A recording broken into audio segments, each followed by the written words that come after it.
members.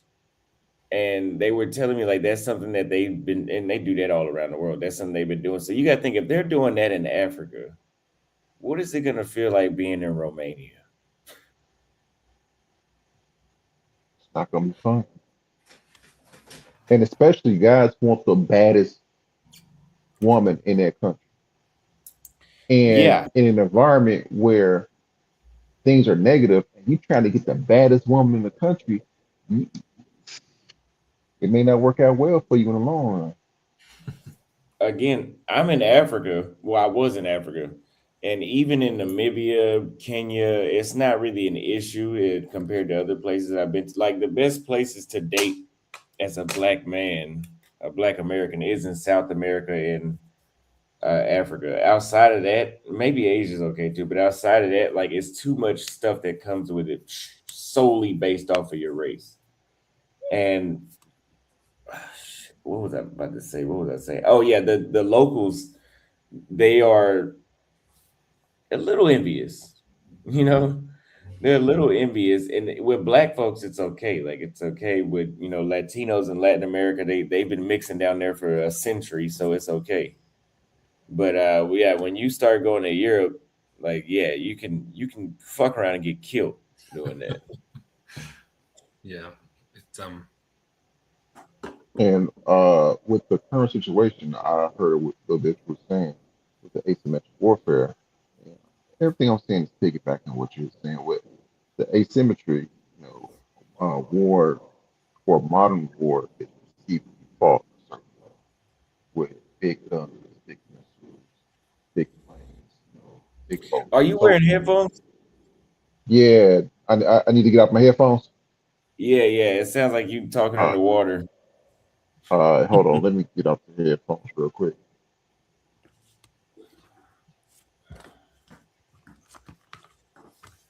Semper Fi, Ronnie. Hey, Simplify, brother. How What's going you doing? on? Yeah, It's am I been a clear? minute. Been a Yeah, you minute. are, Jody. Appreciate it. So with asymmetry, modern warfare is fought a certain way. But if you're a country that cannot fight that certain way, then you have to fight how you need to fight. It is atypical or asymmetrical to what modern warfare is perceived as being fought. And yes, I was in the military. I was in the Navy. I was serving the submarine force. And you're right.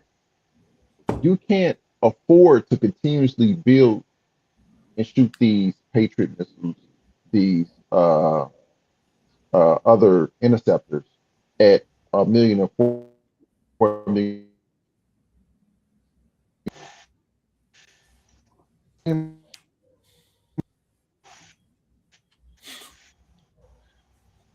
It's I'm reading some of these comments. Yeah, Yeah, hello. this phone picking up. Go ahead. Yeah, my bad, man. This Bluetooth is killing me, man. Yeah, So it's a lot better. America's going to run out of these interceptors. Okay, cool. Thank you. America's going to run out with of these interceptors. They that they have been also given to these GCC countries, such as Qatar, such as the UAE, such as Bahrain and Kuwait. So now you're running out. You can't continuously do what you're doing by destroying Iran's perceived nuclear facilities, bombing Tehran and other facilities. And what they're they're bombing American uh, for some reason I won't say the word campuses, but bases in these GCC countries. But they're also bombing strategic places. I'll give an example.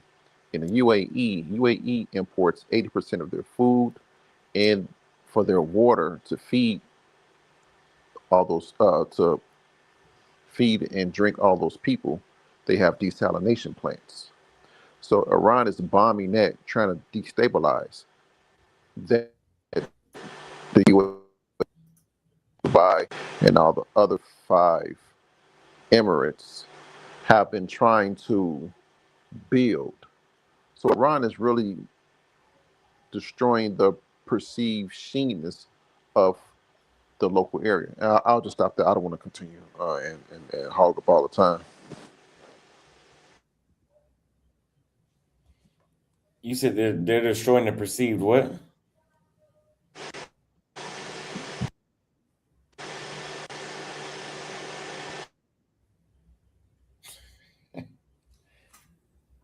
Goodness. I guess we can continue, but what do y'all think about what he was saying? Because yeah, it is breaking up. I don't know if he needs to get off the Wi-Fi or what. All I heard was he was a hot racker. Thanks for your service, Mr. Joey. Yeah, thank you. I wish he could have finished his point because I could have jumped on that. If something came to mind, but it skipped over me. But just to jump in on safe areas or places. I mean, Austin, you've been to Europe plenty of times, so I'm sure you know some safe places that people can possibly go there. But you guys named Singapore. I don't know if you did Malaysia, Thailand, Japan, Philippines, Australia, New Zealand, any of those places. Yeah, those are I all mentioned New Zealand. Yeah. New Zealand, Australia are very nice, modernized. Everything that you got in America, you got in New Zealand and Australia as well. But people are like, Australia is the cocaine capital of the world now. Yeah, I mean, we have that in America, so you're not giving up much. You know, the trade-off ain't that bad. You know what I mean? But you know, it's still a decent place that you don't have to worry about maybe the long reach of a war. You know what I mean? So that's the biggest thing. It's not just like America is so isolated. You're looking at New Zealand and Australia being isolated as well. But let me ask you this though. Australia has always been a long time ally of the U.S. So doesn't that make them vulnerable? It does if somebody feels like they could be a possible threat. But that's the other thing. Iran itself with its missiles can only reach out so far and touch people. Yeah. So then you have to look at China and Russia getting involved. And I was just watching some stuff on TikTok and some other things where Russia and Russia and China might be friendly to Iran and actually support them in selling them things. But that's where it ends. It ends with the money. You know, they're not willing to get into a full-off frontal assault with America. The same thing with Venezuela. Venezuela was being built up by China. They were given military naval armaments and different things like that. But once America dropped the hammer, it's still a long reach to get over to Venezuela as Chinese and whatever they have. And before, like we even know with American borders, we can see you from a long way off. You got to pass Hawaii and everything else to get to the West Coast. And then in turn, you got to go through the Atlantic Ocean and everything else to get to the East Coast. We can see you coming a far way off. So we got a long reach. Yeah. A lot of these countries don't have the reach we do. And that's why when we do bomb things, we look at how far is the reach of that missile. Even with North Korea, when they were doing the missile testing, it got touchy because they were doing what? Long range missile testing. That's when we were like, nah, you looking at possibly reaching us now or reaching some of our interest points, you know? So at that point, they're looking at, no, you need to cut that out or we're going to have to do something. Yeah. And even North Korea knew better than to keep pushing that envelope. And this is what some of the issues are with some of these countries is they want to push the envelope so much because we do have that good guy role on a global perception that they don't think we're going to do anything. Unfortunately, Donald Trump can overstep and he drops a hammer quicker than most. Let's put it that way as a president. Yeah. And I would agree because again, you look and here's what I was talking about earlier, Austin, is that the Venezuelan play was a chess piece because now it impacts Cuba and it also impacts Mexico and it also impacts Colombia. Now, you heard the Mexican president was spouting off for a minute. Venezuelan president was spouting off and the Colombian president was spouting off. Their tune changed overnight. because the United States went in and in 30 minutes, they took a sitting president of another country out of his country, he and his wife, and put him in Brooklyn, New York. Yeah. So again, I'm not saying right or wrong. I'm just simply saying that it's still impressive. It makes you take a double take. I don't want to push that button too often. Yeah, and you don't know what weapons are being used, right? Because again, even though we're talking about drones, I don't know if you all heard that the United States uses now a microwave weapon that is on board ships now.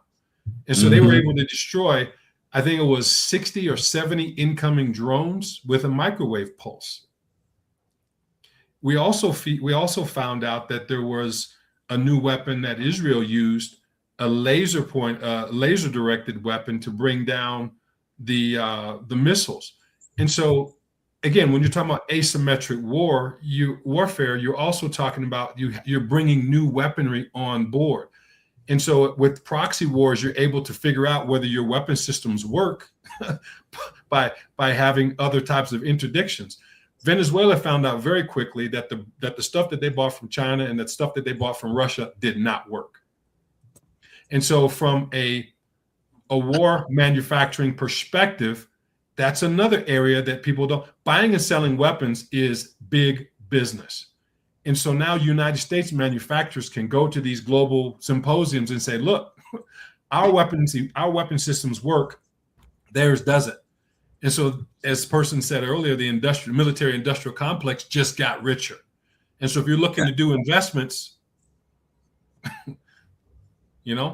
this is you're absolutely right. A lot of these skirmish wars are really R&D for a lot of these countries. They want to R&D a lot of their armaments to see if they're going to work.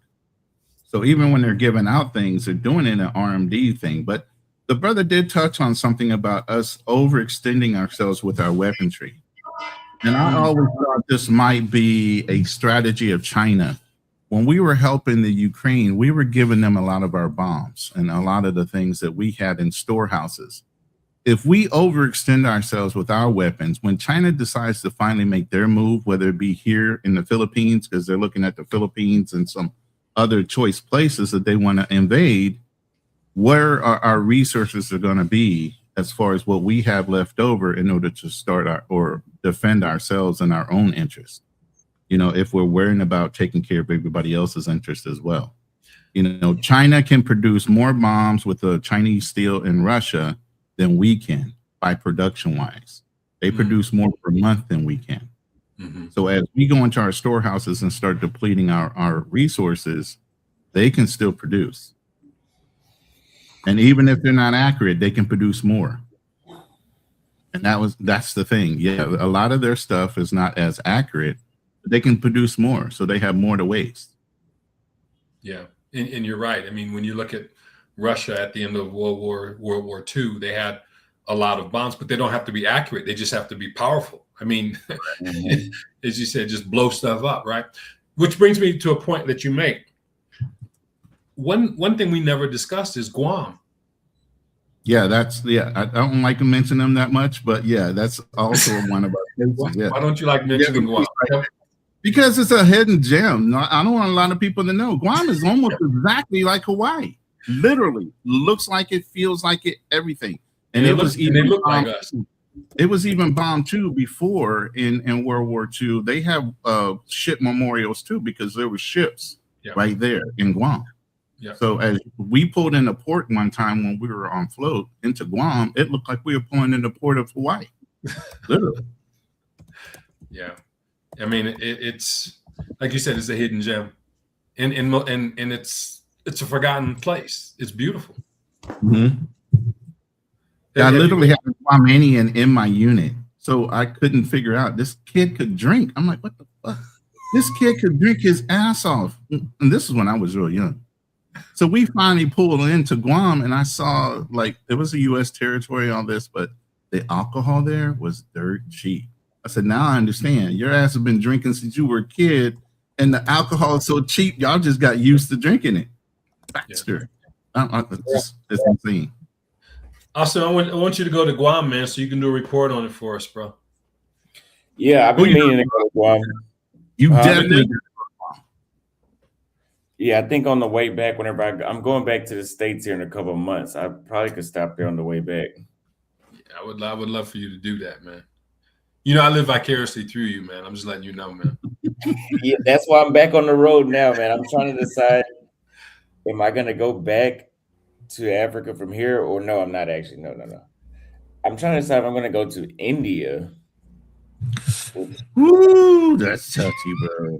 It's gonna be hard because like the I mean, how are you with extreme circumstances, really? I mean, like comfort level, all that stuff. How are you with, not having a lot of amenities? I mean, I could deal with it, but my main issue, I can deal with bugs to a certain degree. To a certain degree, I can deal with blackouts. It's annoying as hell, but I can deal with it. I can deal with the water going out. Not really, but I could deal with it. 'Cause I've had that issue, and it was like, okay, I can't even take a shower unless I go buy some water now.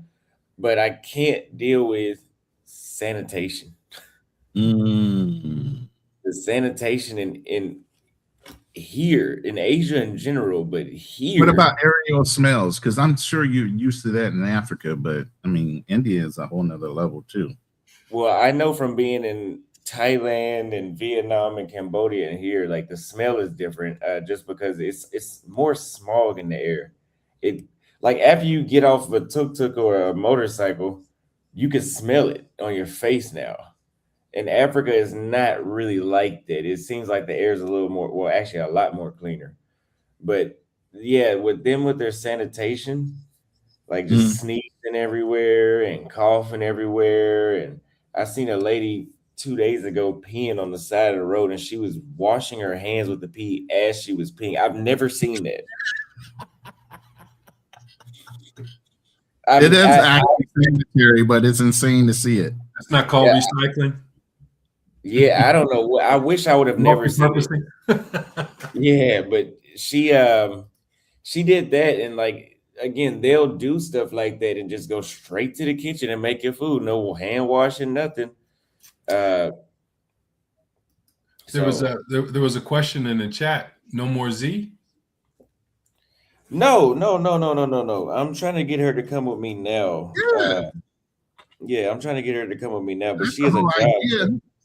That's the whole idea for you, Austin, is really living vicariously through your lady, because you've experienced a lot. For her to be able to go with you, she's going to be experiencing a lot of things brand new, never done it before in her life. Yeah, yeah. I'm so happy for you, bro. Thank I'm you. so happy for you. Yeah. Yeah, I just gotta talk to her parents and all that to be able to get her to travel. See, that's why I already know you got a good lady. You're already going through the family, bro. Yeah, That's the key right there. If you know you're with a woman that has good family morals and values, and the family actually cares about her, you got to go through that family. yeah, for sure. Yeah, it was a pain in the ass getting her to Nairobi.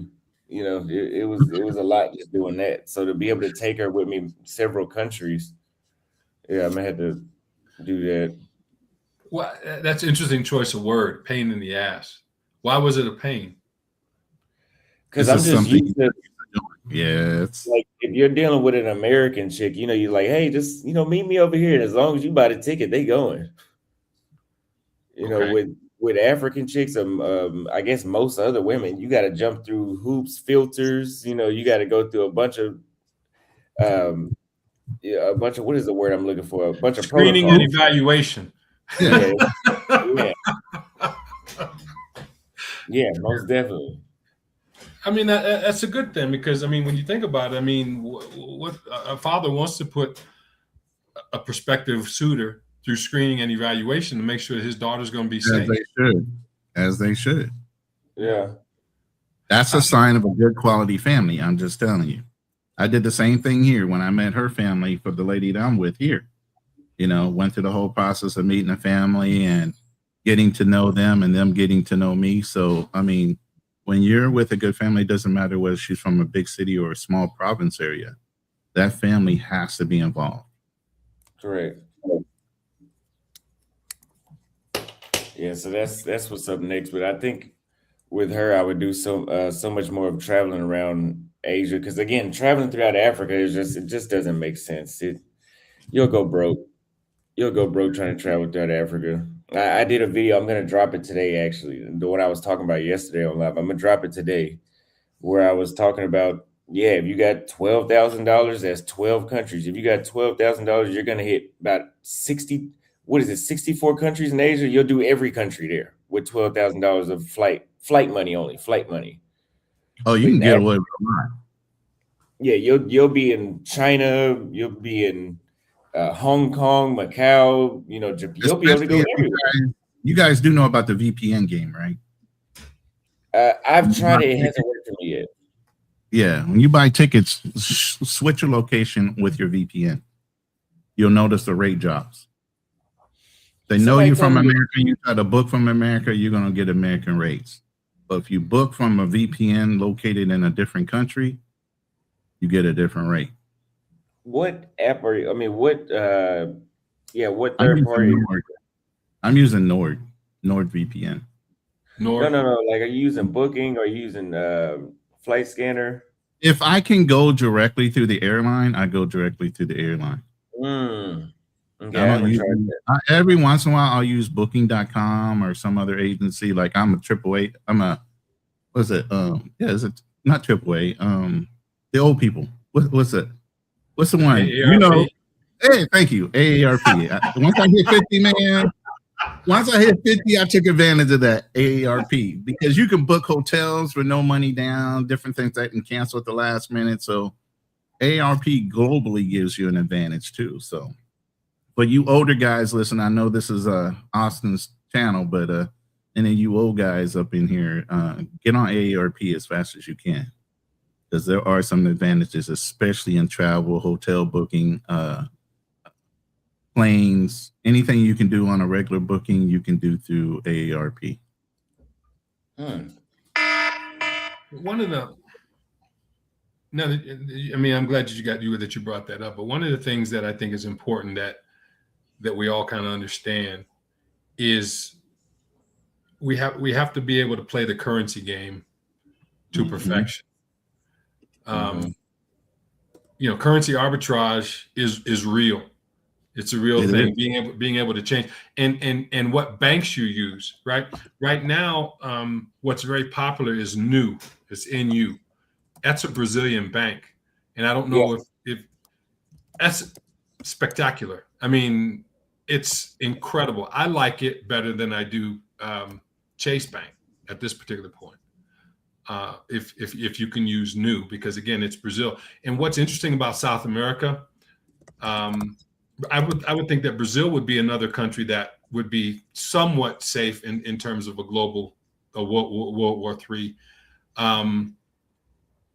because it's now becoming one of the top banking regions in South America.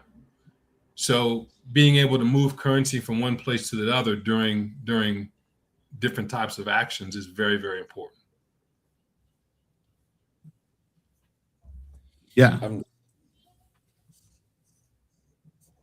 I'm looking up the flight thing that you were saying, Rona, right now. So from here to Istanbul is 271,000, which is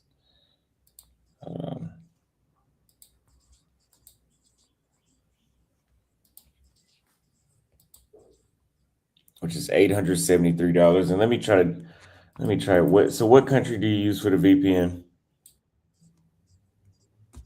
Typically, because I'm in the Philippines and the peso has such a good exchange with a lot of countries, I do use locations like the Philippines or Thailand when I start booking. Okay, I did the Philippines. Let me see. So it's and he just dropped. I think Todd just dropped something in the back chat that you might want to click on too. Yeah, I sent that to him directly. I put that in there for you. Oh, okay. I'll copy that one down and take a look at that one too. But yeah, you'll take a look at where most of the flights are and what's not being flown in at this point. Yeah. But here in the Philippines, I can fly in and I mean, truly, the VA is in Manila. I live a 50-minute flight away from Manila. I can hop on a plane at least twice a day with planes coming into where I'm at. I'm 5 minutes away from the community that I have a lease with in the house. I'm 5 minutes away from the airport. There's 2 flights out a day, 2 flights in a day. One from Cebu, one from Philippines Airlines. Barely $70 will get me a round trip ticket there and back. You know, so do they still have do they still have basing there in the Philippines? I remember Manila used to have. Well, Cebu is. I mean, not Cebu. Sorry. Jesus Subic. Christ. I'm on the post. Subic. Subic Bay is reopening. They're digging it out. They're actually putting huts up. They're building or revitalizing some other bases. They haven't mentioned whether they're going to open Clark, but because of everything that's going on with China, obviously there are Marine and Navy bases opening back up. I don't know about the Air Force, or they're just going to use the naval aircraft carriers for that part of it. But you know, China is building their own little islands all the way out into the national shipping lanes over here, and there's always an incident of Chinese like Coast Guard running into Filipino ships on a regular basis. So we have sold them, the U.S. has sold the Philippines a lot of our ships and have built ships for them to combat that. And that's, again, that's another reason why you have to play in Iran. That's another reason, because again, because China is trying to colonize the North China Sea. They're trying to, like you said, they're building their own islands, but they need fuel in order to do that. And so they were buying at least 55% of their oil that was coming from Iran. And so now if you cut the production from Iran, you know, and then you also have better relationships with the other Middle Eastern countries. I think it was the Abraham Accords was one of the things that was just created, I think, about a year ago or so. All of those different things are, again, playing chess as opposed to playing checkers. And I'm not saying I agree with it or disagree with it. I'm just saying that what we have to do is kind of look at things from 1,000-foot level and make a decision with integrity as to how we will respond to that. Is very important. What's also important, I think, is not to get caught up in the politics, not to get caught up in not liking this person or not liking that person or whatever. I mean, we have to make decisions and looking at the entire spectrum in how it impacts our lives. Yeah. You said nobody's checking for South Carolina. Yeah, I've seen that. I mean, America's America, and I say this all the time on my lives, and me and Fearless host a couple of shows together. And the biggest thing I say is, even though I'm here right now, I'm not staying here. I still plan on going back to Texas and leveraging my advantages as a veteran and buying land there. You know, so I will have, you know, multiple locations globally that I will be able to go to, but I'm not turning my back 100% on the United States. There's too many advantages as a veteran. I don't pay property tax in the state of Texas. So once I own the land, it's not like they can come and reclaim it, because, you know, the biggest thing is, even though you own land, you don't really own land because you're renting it. You got to consistently pay taxes. You have a loyal title in Texas? Huh? You have a loyal title in Texas? Well, I don't know what the title is called. No, see, that's the other thing. When you buy land in Texas, there's 2 titles. There's the land, and then there's the mineral rights. Right. A lot of people in Texas will sell you land, but they won't give you those mineral rights. They will come back and dig underneath your shit, even though you're there. But they'll do it in a diagonal way. They won't like come on your land. They'll come just adjacent to your land and dig up underneath where your land is. Horizontal, yeah. But I just want to be clear. You're not simply saying United States. You're saying Texas, the state of Texas. Texas and some other states that are basically beneficial for disabled or 100% service-connected veterans, right along with veterans that have retired. They extend certain benefits. You don't pay property tax. You don't pay state taxes. you know, they help you out with certain things. So I'm leveraging that as an American to my benefit. Now, obviously, that's an asset and a resource that I can pull from, even You if born I and brought. raised in Texas? You born and raised in Texas? No, I'm a Baltimore, Maryland dude, man. I'm from the DMV. Okay. You know, but originally I was born in Baltimore, Maryland. I've lived in about 15 states before I decided to leave. But you're a resident of Texas. Right now, yes, I'm a resident of Texas. So you're a Texan. No, I'm transplanted. You see that KC behind me? That's the state I lived in the longest. KC in California. So, well, Kansas City. I will never claim a Texas. Kansas City is not a state. Anything. Kansas City is not a state. Well, Kansas. Let's put it that way. I'm a Kansas resident. Kansas City is the city that I rep. But yeah, Kansas is it. That's the place I've been the longest, beside for California, after I was in adulthood. So yeah, that's where my base of morals and everything else came from. And I'm kind of happy because Baltimore went to hell in a handbasket after we moved out of there. And I lived to upstate New York, you know, Fredonia or Philadelphia. You know, I've lived in so many different states. I've had a good mix as I was growing up before I even got in the Marine Corps. Different mentalities, you know. And even when I moved to the Midwest, I talked so fast. It taught me to slow down, even in the way I communicated, because people in Kansas looking at me like, "What the hell did he just say?" It's like I was talking so fast. It was like I was speaking another language to them. But even if we're talking about, again, World War III, and there are particular states which are going to be safer than others as well, right? Oh yeah. Especially ones that have missile silos and everything else that are known to have, you know, the unique thing about Kansas and Missouri is they have huge underground limestone caves, naturally not even man-made, but natural formed limestone caves. Matter of fact, a lot of the Hollywood movies and everything are stored in these limestone caves. It's literally an underground city between Kansas and Missouri that is actually set up for taking in people if there was going to be some kind of a nuclear attack. Yeah, and you know, the further out you go, the more sequestered you become, right? Because I would say go to Montana, go to Utah, go to you know, the Dakotas, somewhere closer to Canada. Two reasons why: because one, they're so secluded in some of the things in the cities there are. It's real quick to just jump across that border to Canada, and I don't think anybody's going to give a damn once there's a war. Get what you can get. Right. And I think that the majority of people live, 80% close to the coasts. So if you go out, well, they live in the cities out of comfort, convenience, and everything else, but the cities is the quickest way to get you killed. You know, I'm a prepper by nature, and I've always been somebody that camped, hunted, fishes, and all those things where it's survival. And even the lady I'm with, the way she grew up is almost similar to the way my mom grew up: chopping wood, cooking on an open fire, all these things, man. In Philippines, you have an indoor and an outdoor kitchen. Mm-hmm. A lot of these people are used to cooking outside, you know, off of a campfire, off of wood. You know, well, when the power goes out, you don't have gas, you don't have a lot of different things. You better know how to survive. Yeah. And the cities is the worst place to be when shit like that goes on. Look at New York when the power went out there. It was fucking bedlam. You know, if you were in the city, people were starting to get a little desperate once the power stayed off for a while. Yeah.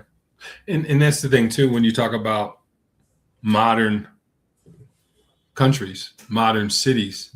You know, when the grid goes down because of war or what have you, how are you going to survive? How are you going to live? I mean, can you live off the land, right? And you know, to Austin's point earlier, you know, he talked about South America, Uruguay, Chile. You know, people are accustomed to living off the land there. Those are good places, yeah. And they're not somewhere where they're going to be targeted as some place to drop a missile on top of. You get what I mean? And you're not going to be a flying cream.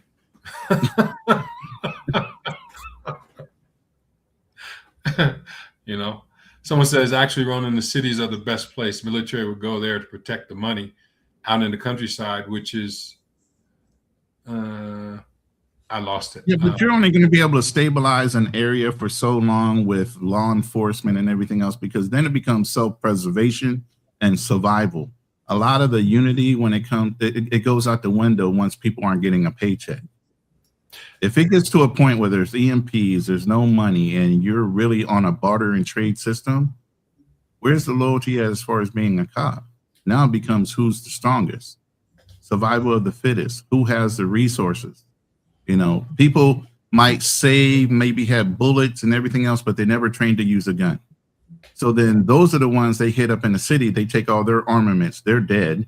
You got all their resources, and now you're just now trying to conquer certain areas that you can hold on to. So it's the city is the worst place. You're getting it from too many angles. The type of land I want is where even my house is going to be set back on my property. You're going to have to drive over a hill to get to me. You get me? So I can see you coming a long way off. So if I have to pull out a gun or aim down on you, I got plenty of time to get to my resources to protect myself and my family. And that's probably another thing that we didn't mention. You know, what are gun rights in whatever country that you're living in? Right. See, in the Philippines, I can't own a gun as a United States citizen. Only Filipinos can. Yeah, and here in Colombia, it's interesting. The only people that can have a weapon are the police, but they operate on human rights. So right. A police officer cannot pull his weapon and shoot someone, and even a criminal. Even if they did that, they're going to be taken to court and possibly tried based on human rights, because they said it has to be equal. Armament has to be equal. If someone pulls a knife on you, you can't pull a gun. Mm. You know.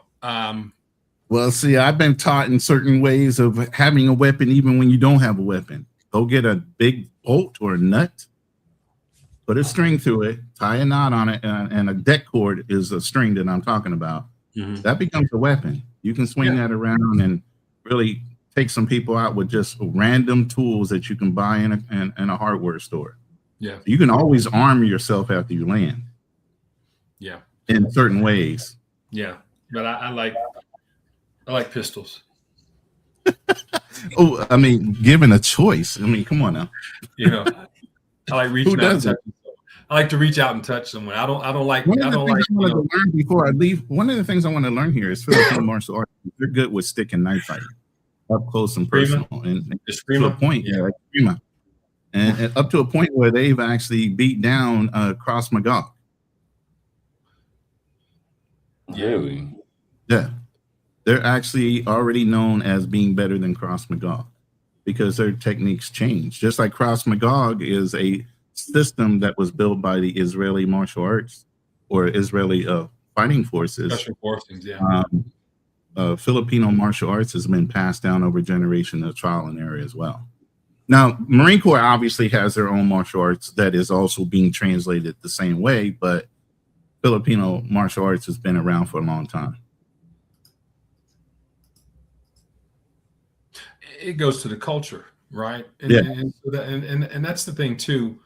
You know, when you're looking for a place that you can live during, war or when bad things are happening, you have to take a look at the culture. How do you blend into the culture? Because again, like we said earlier, if you stick out like a flying cream, you know, you're not safe. Right. You're just not safe. And so I wanted to ask you then too, in terms of blending into the culture in the Philippines. I'm 6'2", 285 pounds. So I'm a big ass Filipino. Let's put it that way. But I'm telling you, when I was here, when I was younger, I used to have a lot of older Filipinos. They would speak Tagalog to me because it looked like I belonged here anyway. Okay. Matter of fact, her family is darker than me. They're part of Igorot and other things as far as their culture. The Visayan, their skin tone is different. And Filipinos, because they were colonized by Spanish, also dye their skin out of shame or not being proud of their melanin. You know, plus you have the Eta people who are one of the strongest indigenous people by genetics, even stronger than the Aboriginals of Australia when it comes to their lineage. genetic traits. But yeah, I blend in here. It's not a problem with me blending in. I'm a bigger dude, but at the same time, my skin tone and everything else, I'm not that noticeable.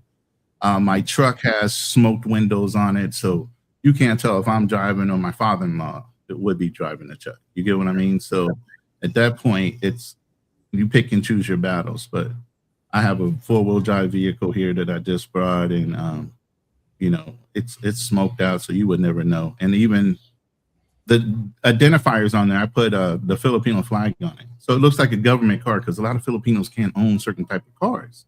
It just costs you.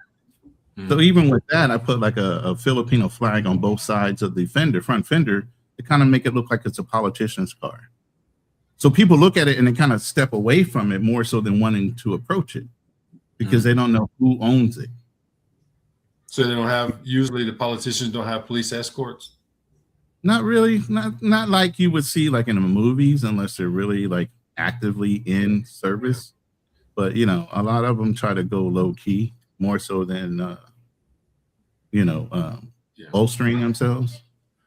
Like here, I mean, a politician, here's the thing, and it's funny because they have so many trikes, so many motorcycles here, kind of like a lot of the Asian countries are. A lot of people don't own cars or even trucks.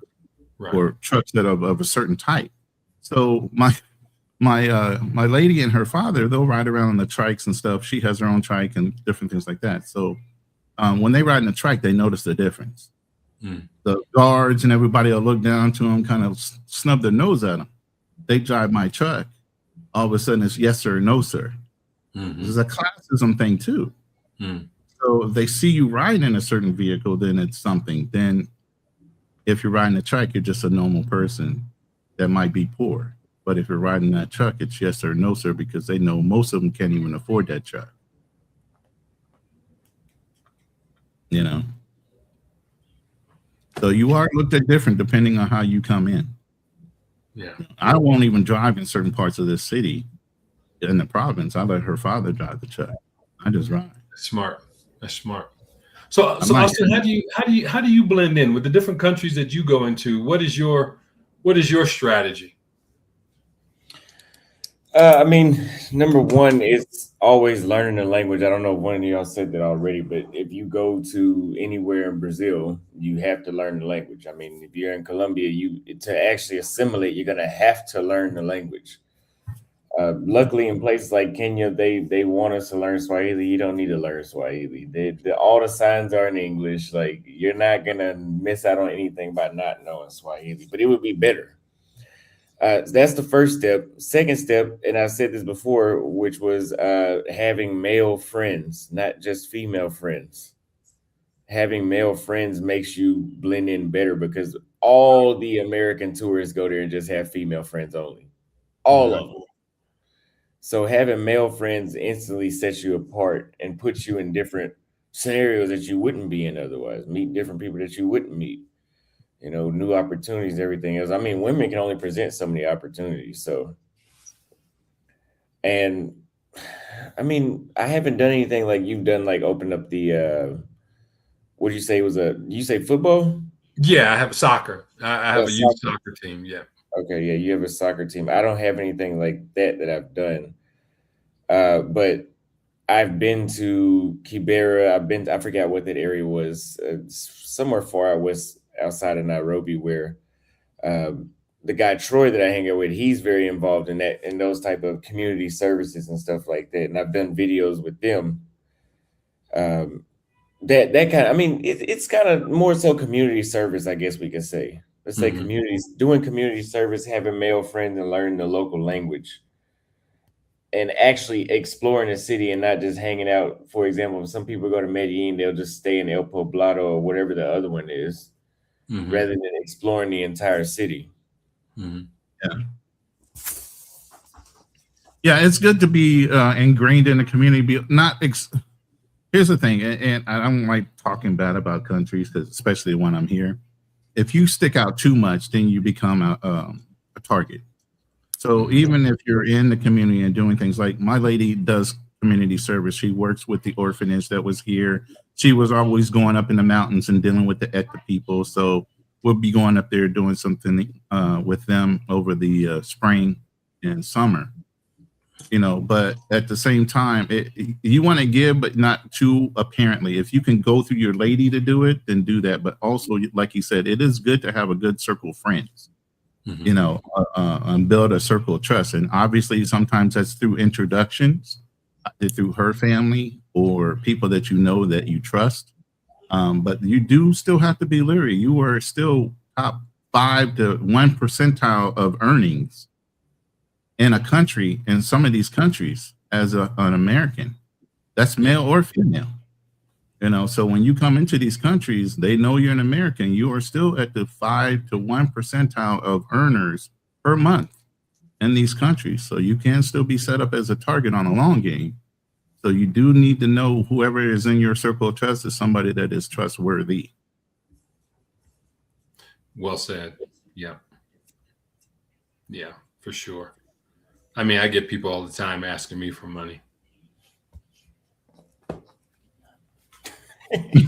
All the time. Yeah, my lady, her friends all of a sudden started coming out the woodwork, and she was like, "Oh, I ran into a high school friend of mine as over a couple of weeks."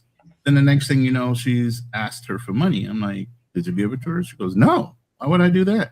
I said, "Exactly." They realize you have an American boyfriend, and they see maybe the car or truck that you're riding in, and all of a sudden they start formulating, okay, she has money or expects money, so let me start hitting her up to see if I can bum a couple dollars. Right. With never the intention of paying back. Oh, no, of course not. Of course not. But, I mean, the interesting thing here, the reason why I like Colombia a lot is because unless I open my mouth, they think I'm from Brazil or they think I'm from the coast. They think I'm Colombian. The difference is when I open my mouth and I have a different accent. Exactly. Then they say, well, then they ask me if I'm from Brazil. I tell them I'm from Russia, and they just get a kick out of that.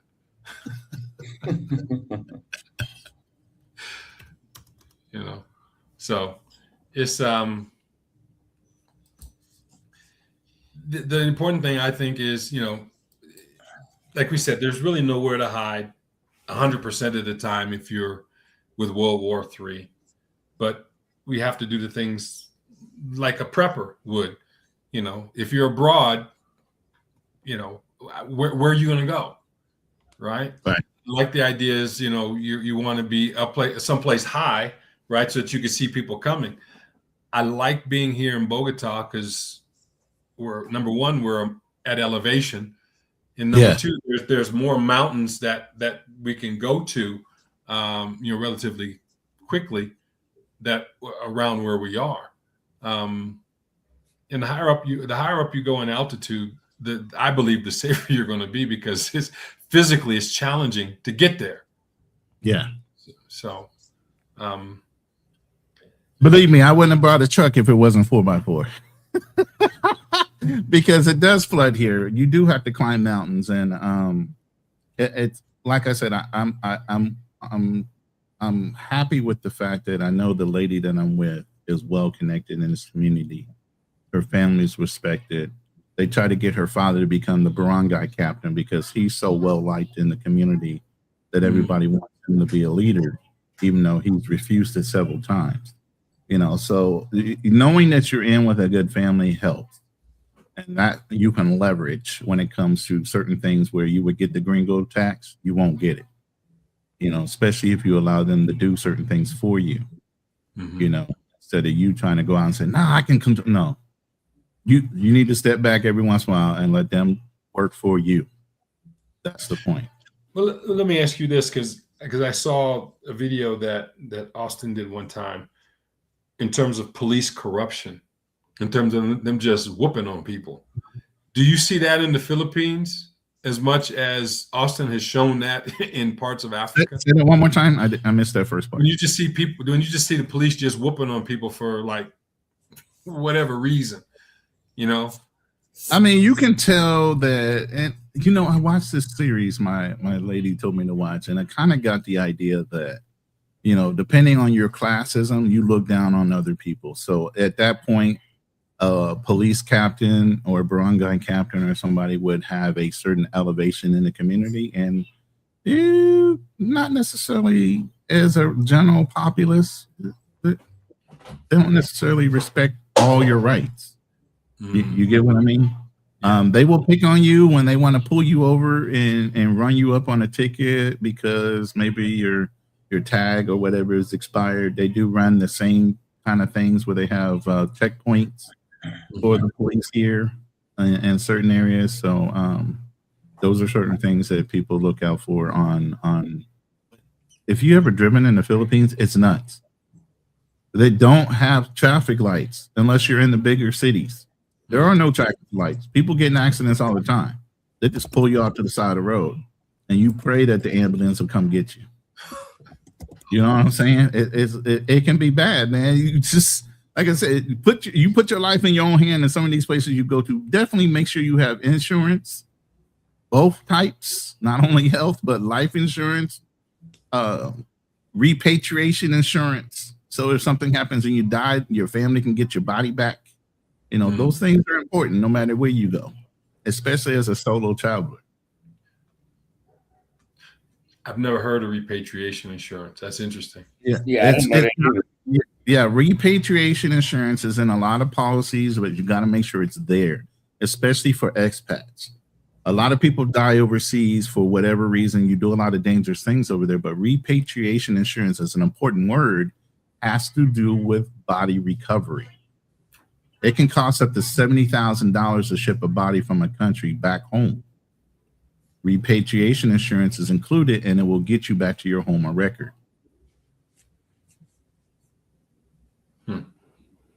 Yeah, Kings and Dreams says, salute to my younger bro, Austin. Big up my guys, Todd and Ronan. Thank you What's for the going on, $5. We're going to wrap up probably in like 10 minutes. So Austin, did we answer your questions or help you with what your expectations were for this live? Yeah. I definitely appreciate you showing up. Yeah, I think we answered it like in the first 5 minutes.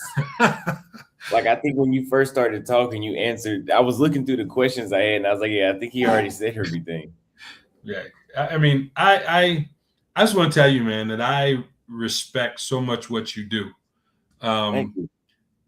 You know, the chutzpah that it takes for a young man to leave his country and to go abroad, and you doing it at such a young age, I'm envious, man. I am very envious because, you know, I didn't have the courage to do it until I was my early 50s, right? But you to do it when you're in your early 20s, it's remarkable. And I've also watched your maturity over time, right? And I appreciate that, man. I just want to say that, you know, you never know who's watching you. So you always have to be careful because you never know who's watching you. And I just want to let you know, man, I appreciate you. I appreciate your growth. I appreciate your development, your maturity. You are an inspiration for young YouTubers like myself. And I just want to say, keep doing what you're doing, man. Keep growing, keep maturing. I'm happy that you've found someone that you enjoy spending time with, and I wish you great success with that. But also, I want to let you know and remind you that you are the prize. Oh, thank you. Don't ever forget that. Right? Because, you know, and this is going to be very controversial. You know, a lot of people of the finer sex believe that they're the prize because they carry the seed, that they carry the child. But just remember, no tree has ever been planted without seed. Yeah. So you're the prize, my friend. Yeah, most definitely. And a lot of these countries, they know you're the prize. That's the whole thing. I don't get how people can get ganked by these girls because they're so mesmerized that it's a beautiful woman, but that beautiful woman also knows you're an American. You are the prize that they don't have access to on a regular basis. You know, and there's how many of them competing for your attention, not the other way around. You're not competing for hers. They're competing for yours because you're not a widely available commodity when you're there. And you don't have a shelf life. You know, you could be 100 years old and still be able to do a little. As long as you stay healthy, you'll be able to do something. We were just talking about Dr. Sabi the other day. That man had 20-something kids, man. That brother was still doing it until the day he died. You know, depending on what your health level is, you ain't gonna just stop. And we age like fine wine, where women have to hold on to their beauty and their negotiating tactics. You as a man are always constantly evolving, earning more. You have highest earning potentials because of your life experiences and everything as you get older. So you can only get better. They're holding on to their best. Yeah, but you gotta maintain your health, though, man. Of course, you got that is definitely important. I mean, I used to see you working out in the gym, man, but I don't never see workout videos now, man. What's going on, Auston? I mean, I think I'm about to do that now. I'm about to take my phone with me and do an IRL stream. That's where I'm about to go now. Because I mean, I see you trying to hold on to your guns. I see you, man. Yeah, no, I still go to the gym. Yeah. What you benching now? You know, I've never kept track of that. Like I never have kept track of my bench, my progress with that. Okay. So with your workout, I know you do abs. I mean, that's one thing. I don't see you doing anything else, but I saw you doing what is it? You were hanging and doing the abdominals. I saw that one time. I think you were in South America. I don't remember where though, but I saw you doing that. Smart I fit. stopped doing abs. You stopped doing abs. Yeah, it's too much work. I'd be too tired afterwards.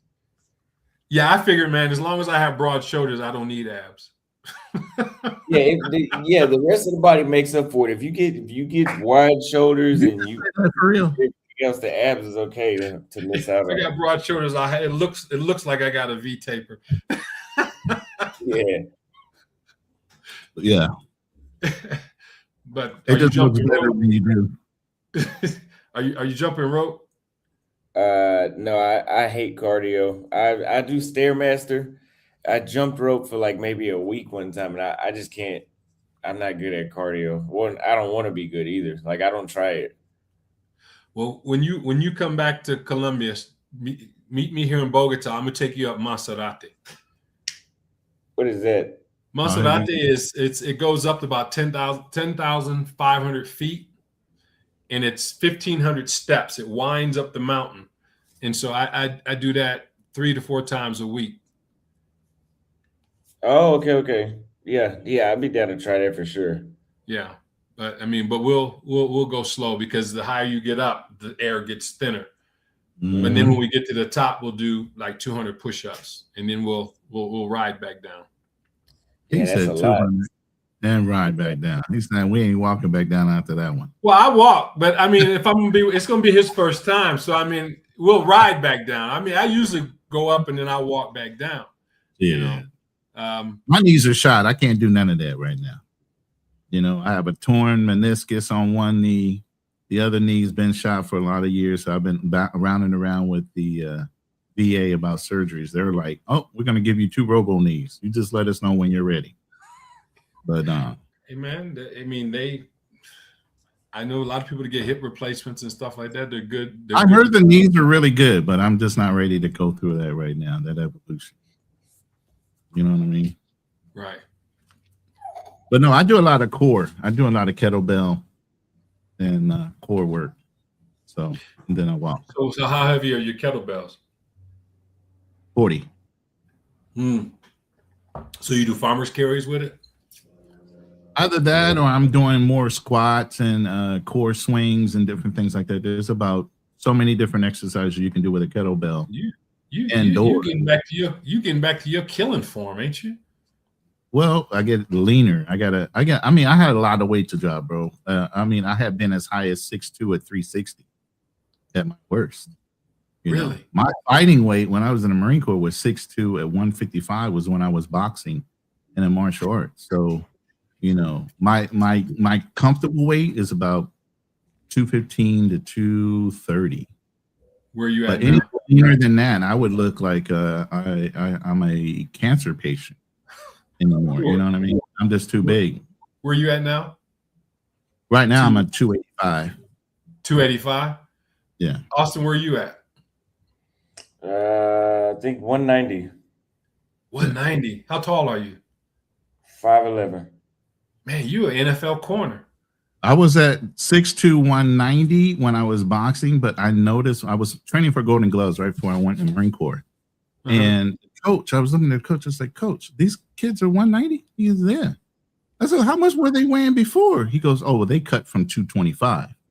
They were looking like monsters. I said, Coach, you got to tell me what's the weight class I need to be in to be that monster, right? He goes, if you can drop from 195 to 155 in box, you be that monster, especially at your height.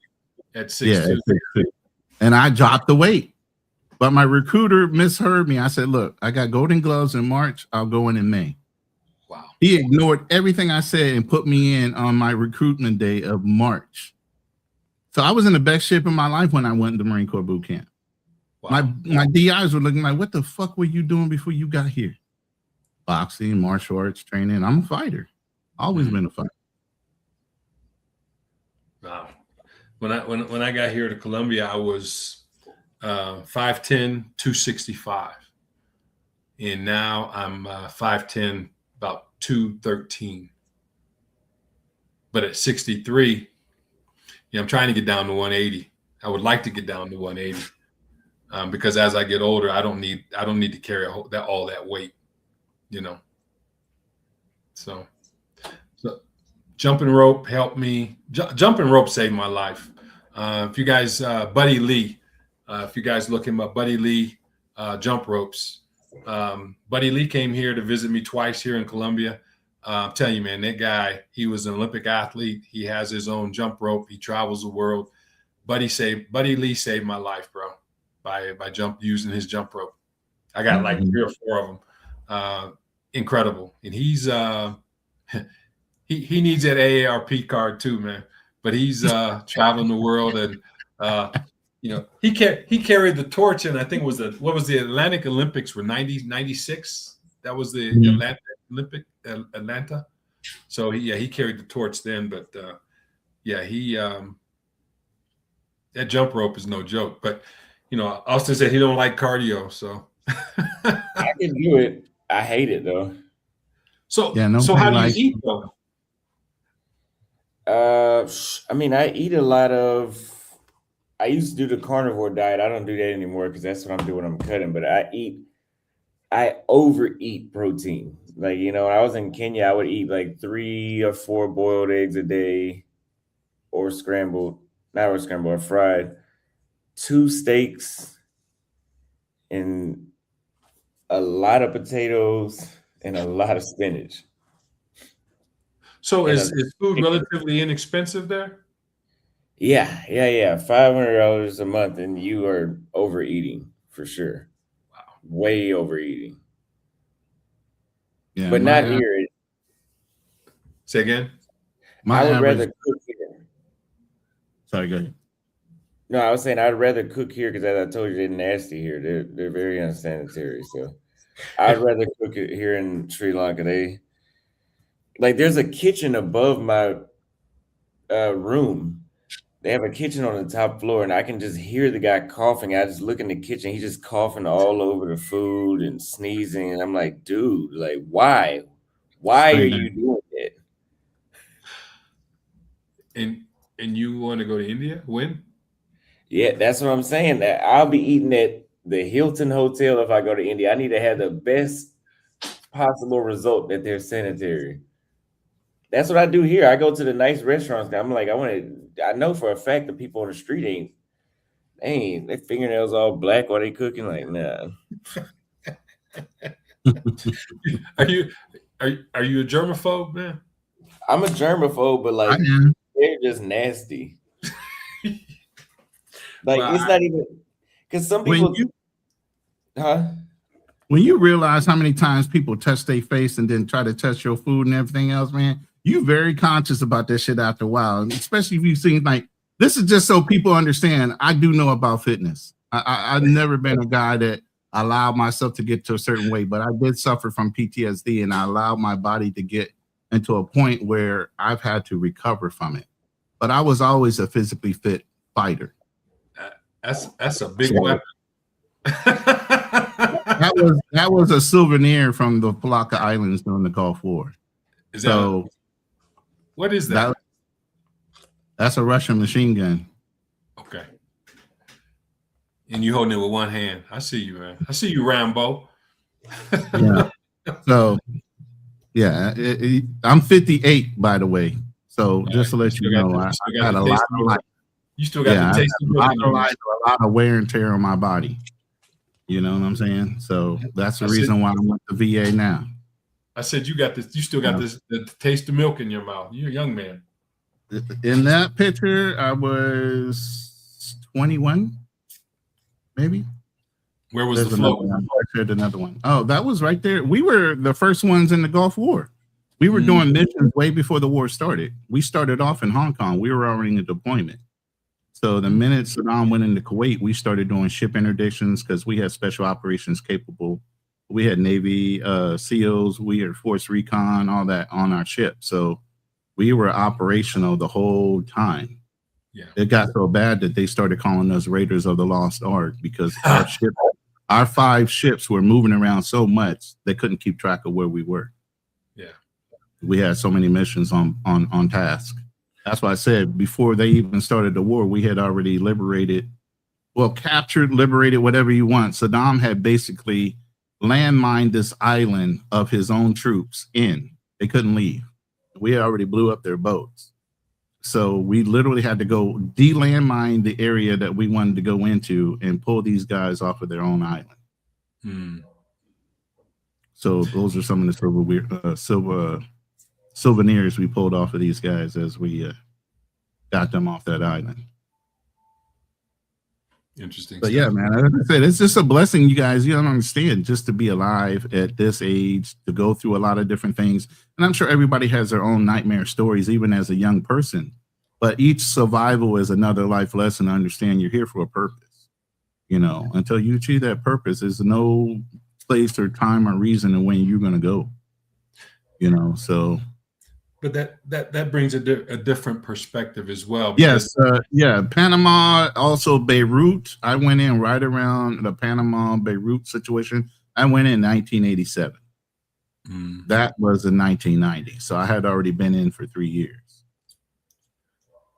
And so when hostilities started in this current theater, having had the experience that you've had, what was the first thing that went through your mind? Because one of the things that many people don't know, they hear about it, but they don't know what goes on before the actual news comes out. So what went through your mind when the actual news came out? Accuracy wise, they reported everything that's supposed to be happening, that was supposed to be happening. They reported. Other than that, they're pretty good at controlling what information gets out and what information does not. I would say the government's very good at giving you exactly what you need. They're very good at propaganda. Yeah, I agree with you. Very good at propaganda. But even back then, and this is in the 90s, so you can imagine now in 2026. How much better they are at controlling the news. So I ask you again. From what you know and experience, I'm not asking you what happened. I'm asking you what did you think? I mean, I understand what you're saying from a propaganda perspective. I get that, but I'm asking you for a deeper revelation for myself and for people who are watching Auston's channel. I can say this, as far as my experience, I was relatively a very intelligent guy. My major was architecture. I dropped out of college because my high school sweetheart got pregnant and went into the military. Okay, so I thought I was a really intelligent guy. It wasn't nothing you won't get by me. I didn't realize I was literally brainwashed until I was in this situation here. Okay. Okay. I was not thinking about catching a bullet. I wasn't thinking about dying. Mm-hmm. I was thinking about going home. Mm-hmm. And whatever that took for me to do, I was going to do. So it's a mental switch where you don't think you know what you know until they put you in that situation. You ever hear every 10,000 hours that you doing something, you become a professional at it. They had us doing things so much that repetitiously that you would do things and you wouldn't even think about it, just out of reaction. That's how much they had us programmed by the time and it was a 2-week shipping thing from Hong Kong into the Gulf of Oman. And then doing all the ship interdictions before the war started, we were doing all these things. So all the while, we were learning how to do dust initiator bombs and household products in order to make bombs if we were going house to house in a city environment. They taught you literally everything, silent kill techniques, you know, where to stick the knife in order to get the greatest reaction as far as death. They taught you all this. So by the time you were in that area of the theater of ready to fight, you weren't thinking about anything. Mm-hmm. All you were thinking about, whatever the mission was, you were going to get it done. Were you worried about getting shot? No, you weren't. Even when the bullets started flying. And I think they kind of got that used. You get used to that because if you guys were ever in the military, when you go to rifle training and you go to shoot your rifle, half of you are in the butts area. The butts area is where you pull the targets. I think psychologically, you're also being programmed to get used to impacts because you hear that impact of that round going through the target and into the berm. Sometimes it hits the wood. Sometimes it hits the metal that's holding the target. So you kind of get used to hearing that impact of bullets flying over your head, literally just from that. Mm-hmm.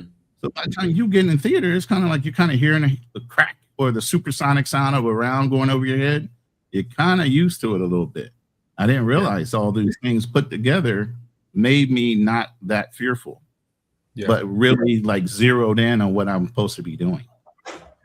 And then through training, you just react. You don't think. So you don't start thinking until after you get back. That's why the PTSD hits you because they start programming. You're not sick until you're dead. You're not tired until you're dead. Rest when you're dead. You don't complain about when you're sick. You don't get to go to the doctor as often. You do whatever you need to do to overcome that pain and you keep pushing forward.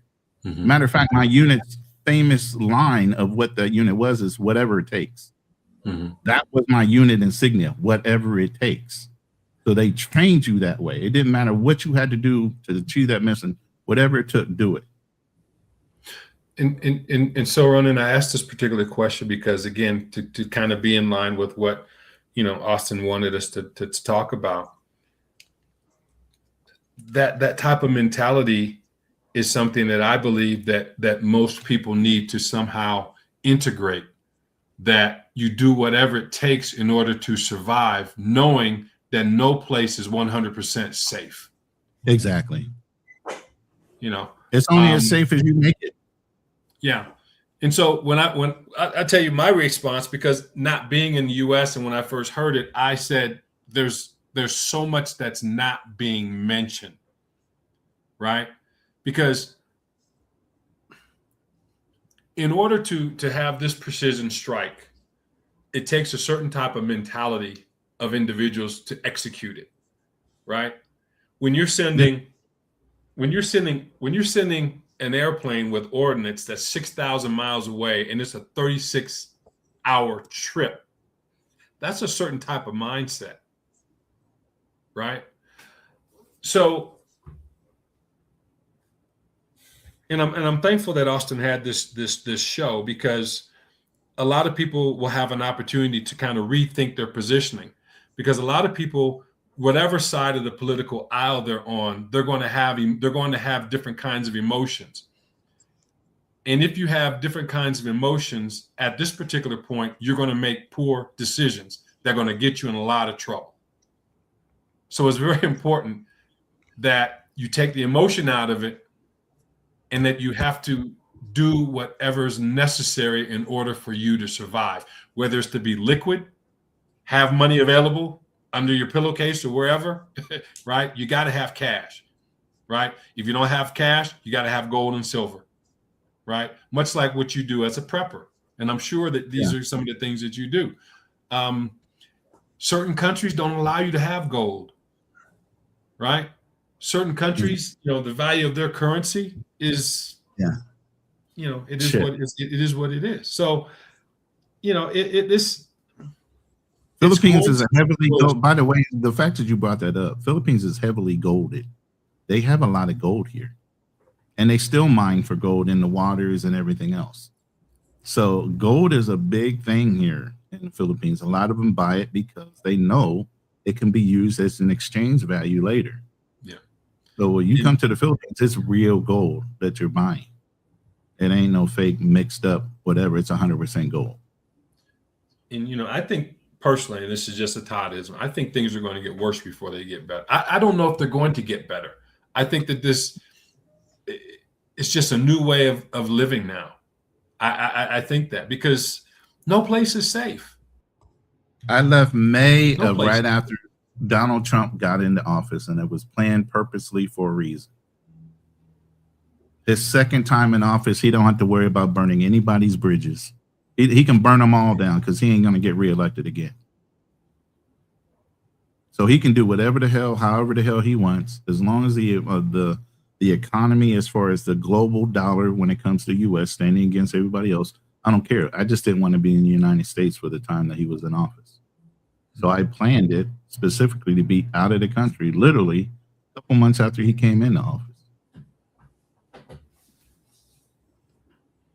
Well, I'm about to wrap up here today. I got to run some errands. So I appreciate y'all coming through a lot. Thank you very much because, I couldn't have did it by myself for sure. Well, like I told you a while ago, man, anytime that you need me, I'm here for you, man, because I support what you're doing. And I'm living vicariously through you, man. I'm like, hey, we in Africa now. Thank you. You better than me, man. I don't think I ever make that trip. I'm just saying. To Africa? Yeah. It's worth it. It's very well worth it.